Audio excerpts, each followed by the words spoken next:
Hi everybody, my name's Rick and I'm building a boat in my backyard, and I'm going to invite you into my boat shed so you can look over my shoulder and follow along. Let's go on in.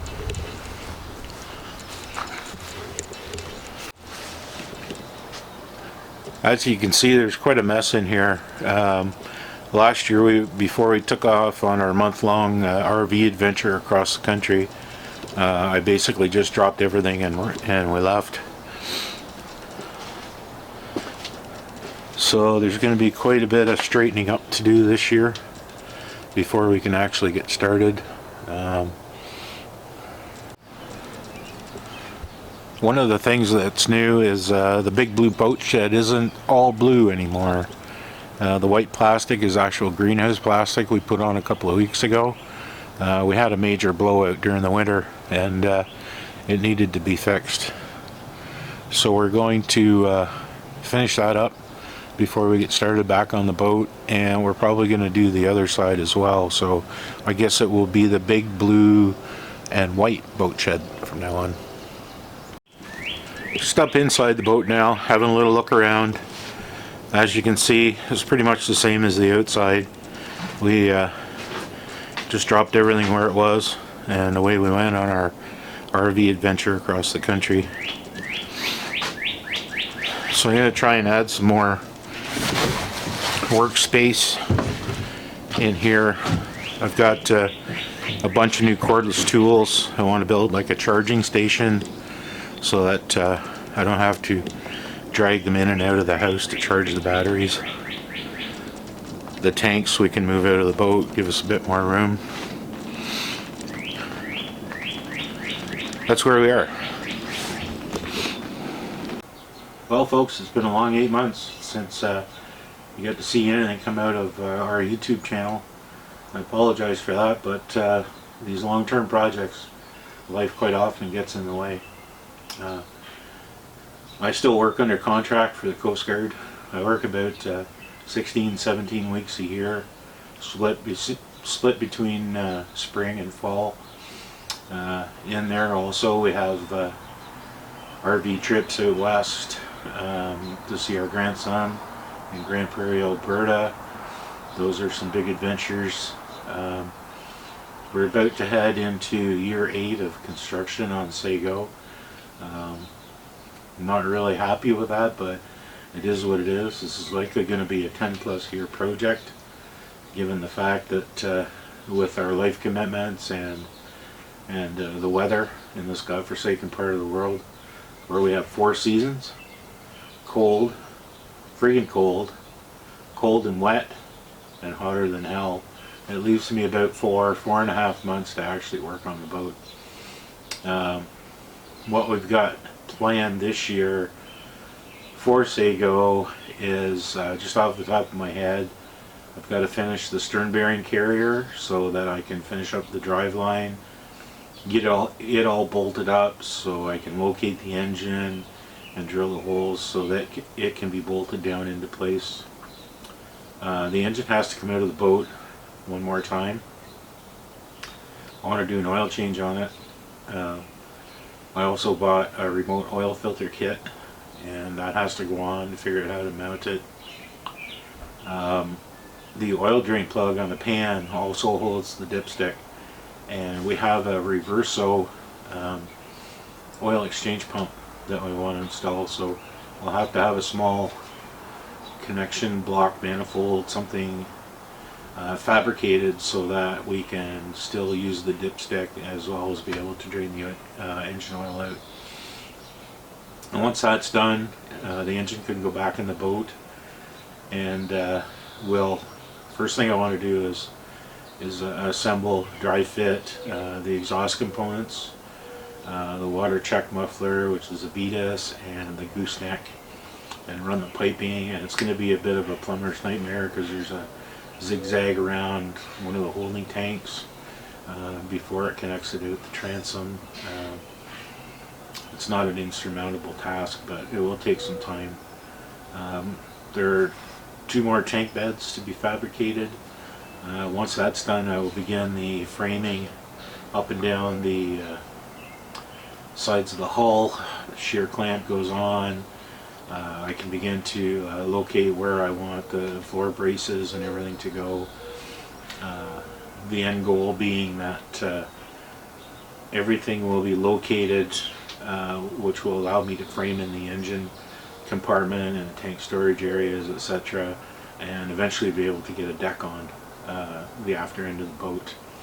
There's quite a bit of fabrication to do with the steering gear behind me here. I have to build a shelf that has to be removable for the hydraulic cylinder and rudder position indicator, etc., that will go on, that has to go in. There are 3 storage compartments right at the back end of the boat. One will be for our Honda portable generator. Another one will be holding a 50-liter gas tank for that generator. And the other compartment will be for line storage and etc.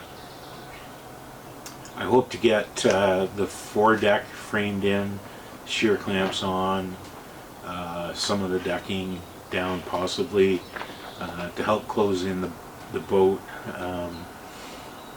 The main bulkhead will be able to go up.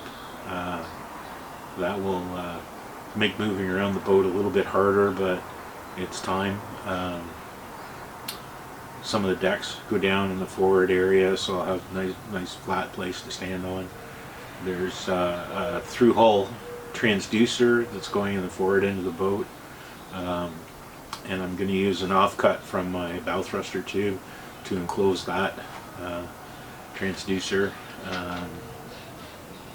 Once that's done, it will be locating chase tubes and plumbing runs and some electrical conduit, etc., for all of the fixtures and fittings, plumbing, lights, fans, you name it, that are going in the forward end of the boat.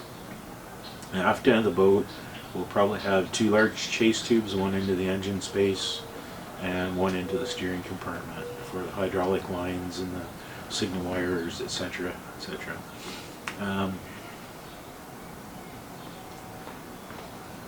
If I can get that done, maybe get the cabin sides up, then I'll actually be able to enclose the boat, tarp it up over the winter, and just heat that space and maybe get a bit more working time out of it, as long as I don't get snowed out. Because we're working in a bow shed, we get 6, 7, 8 feet of snow piles up on the side of the shed, which for all intents and purposes freezes me out for at least 4 months of the year. This winter we're going to take a break in Mexico for 8 weeks. I'll be able to get my boat building fix from you other guys out there on YouTube. I really enjoy sitting down with my coffee, where it's nice and warm and I can watch your videos at my leisure. I'm sorry, but that's just the way it is. I'm probably not going to change the format of this channel. It's a vlog, probably be daily or at least every other day videos where you can follow along in near real time with me as I work on this project. That being the case, if you got questions, comments, suggestions, etc., please put them in the comments down below, and I answer them all. And you can actually help me out as I go along, because I make up a lot of this stuff as I go, or I seem to spend an inordinate amount of time researching it online, trying to figure out how to do some things. I love watching the other guys that are building boats right now. Roscoe down in Australia, yeah, he's getting rooted in his hulls there, mate. Yeah, don't do that. That's not much fun. Doug and Betsy on SV Seeker, Leo on rebuilding Tally Ho, the Acorn to Arabella guys, Salt and Tar. You're all my favorites. I watch you guys every time you put a video out. I also want to say hello to my buddy Jerry in Puerto Morales, Mexico. Hey Jerry, I didn't forget. That's about where we are. There's a lot of cleanup to be done. This place is an absolute mess. I want to add some order to it. I've got some new cordless tools that I want to use. I want to leave them in the shed, so I've got a lockbox to be installed somewhere. I need to build a charging station for all those cordless tools and camera batteries. We've got a new digital camera here that I'm just learning how to use, and I'm sitting there looking at myself on the monitor right now. Once I get all that figured out, hopefully the video quality itself will improve. This camera is capable of 1080p, I think, which should be good enough for YouTube. It can go higher, but it really limits the length of the videos that I can record in one session. I do have some new film editing software that I'm still learning how to use, so hopefully those things will improve. That's about it, I think. We have all of the materials that I need for this year. What we really don't have right now are a fridge, an ice maker, an air conditioner, and windows for the boat. So I think the last time I checked, I was up to around $55,000 US in this project, and those last little 4 items on there will probably add another at least 10K US to that. So that's pushes it somewhere up around 95,000 Canadian dollars for this boat when it's finished. Fingers crossed. Anyways, I'll keep working to make money until it's done. So there you have it. Hope you come in, have a laugh, look over my shoulder, offer suggestions, help, criticize if you want, that's fine. I learn from my mistakes, and I make a lot of them, but I fix most of them with a grinder and a sander, and then I do it again, and I move on. So thanks again for looking in. I'm sorry it took so long, but we're going to be back at it now for the next four and a half months. So stand by, everybody. Thanks again.